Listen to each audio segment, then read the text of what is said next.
Morning children, आओ आगे पढ़ते हैं। देखो लेखक क्या कहना चाह रहे हैं। ग्वालियर में हमारा एक मकान था। उस मकान के दालान में 2 रोशनदान थे। उसमें कबूतर के एक जोड़े ने घोंसला बना लिया था। एक बार बिल्ली ने उचक कर 2 में से एक अंडा तोड़ दिया। मेरी माँ ने देखा। किसकी माँ? लेखक की माँ। तो उन्हें दुख हुआ। उसने स्टूल पर चढ़कर दूसरे अंडे को बचाने की कोशिश की, लेकिन बच्चों इस कोशिश में दूसरा अंडा उन्हीं के हाथ से गिरकर टूट गया।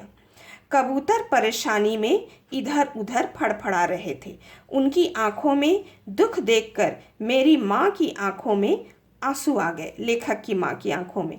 इस गुनाह मतलब अपराध को खुदा से मुआफ करने के लिए उसने पूरे दिन रोजा रखा।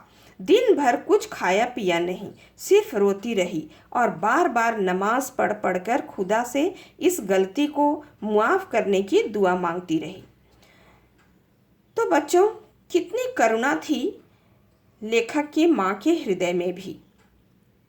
आगे पढ़ते हैं। ग्वालियर से बम्बई की दूरी ने संसार को काफ़ी कुछ बदल दिया है। वर्सोवा में जहाँ आज मेरा घर है, मेरा घर मतलब लेखक का घर, पहले यहाँ दूर तक जंगल था, पेड़ थे, परिंदे थे और दूसरे जानवर थे। अब यहाँ समंदर के किनारे लंबी चौड़ी बस्ती बन गई है। इस बस्ती ने न जाने कितने परिंदों चरिंदों से उनका घर छीन लिया है। स्वाभाविक है, जब बस्ती बने तो पेड़ पौधे को काटना पड़ा। इनमें से कुछ शहर छोड़कर चले गए हैं। जो नहीं जा सके उन्होंने यहाँ वहाँ डेरा डाल दिया। डेरा डालना, अस्थायी घर का निर्माण करना। इनमें से 2 कबूतरों ने मेरे फ्लैट के एक मचान में घोंसला बना लिया है। बच्चे अभी छोटे हैं। इनके खिलाने पिलाने की जिम्मेवारी अभी बड़े कबूतरों की है। ये लेखक वर्णन कर रहे हैं बच्चों कि उनके घर में किस तरह कबूतरों ने डेरा जमाया था। वे दिन में कई बार आते जाते हैं। कौन? कबूतर। और क्यों ना आए जाए, ये लेखक कह रहे हैं कि और क्यों ना आए जाए, आखिर उनका भी घर है। लेकिन उनके आने जाने से हमें परेशानी भी होती है।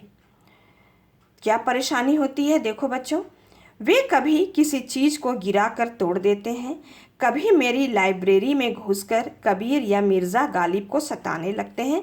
कबीर या मिर्ज़ा गालिब को सताना मतलब इन राइटरों के द्वारा, इन कवियों के द्वारा लिखी हुई पुस्तक को फाड़ देते हैं, गिरा देते हैं। इस रोज़ की परेशानी से तंग आकर मेरी पत्नी ने उस जगह जहाँ उनका आशियाना था एक जाली लगा दी। अब जाली लगा देने से बच्चों, उनके बच्चों को दूसरी जगह भी कर दिया उनकी पत्नी ने।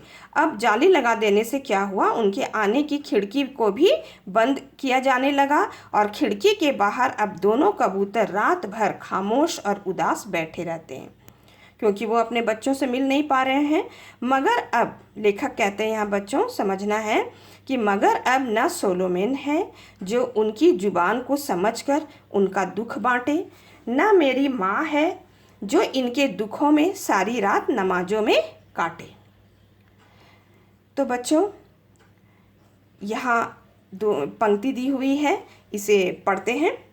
नदियाँ सींचे खेत को, तोता कुतरे आम, सूरज ठेकेदार सा, सबको बांटे काम। तो बहुत महत्वपूर्ण है बच्चों, ये पाठ के अंदर जो आए हुए हैं पंक्ति सब, तो इसे समझना है, इसे समझो। क्या कहना चाह रहे हैं लेखक इसमें? तो लेखक कहते हैं बच्चों कि जिस तरह नदियाँ बिना किसी भेदभाव के सभी खेतों को अपना पानी देती है, उसके पानी से सिंचाई की जाती है बच्चों, एवं फसल भी उगाए जाते हैं। नदियाँ सींचे खेत को, तोता कुतरे आम, इसको समझते हैं। पुनः क्या कहते हैं लेखक कि तोता किसी भी बगीचे में आम खाने कुतरने पहुंच जाता है। वह यह नहीं सोचता है बच्चों कि यह बगीचा किस जाति के व्यक्ति ने लगाया है। उसी प्रकार आगे देखो, सूरज ठेकेदार सा, सबको बांटे काम, क्या कहना चाहते हैं यहाँ लेखक कि उसी प्रकार सूरज जो है नित सही समय पर उदय होकर बिना किसी भेदभाव के सभी को जागकर काम करने की, कर्मठ बनने की प्रेरणा देते हैं।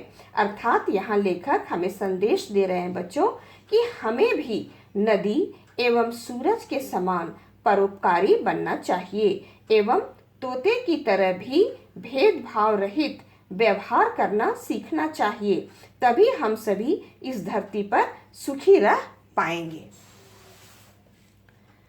तो बच्चों, पाठ के अंदर जो ये पंक्तियाँ आई हुई थी, इसका अर्थ मैंने PDF में तुम्हें दे दिया है। तुम लोग अपने स्पर्श की कॉपी में लिखकर याद कर लेना। साथ ही ये मौखिक प्रश्न के प्रश्न संख्या 1, 2, 3, 4 एवं लिखित के क का 1 से लेकर 7 तक एवं ख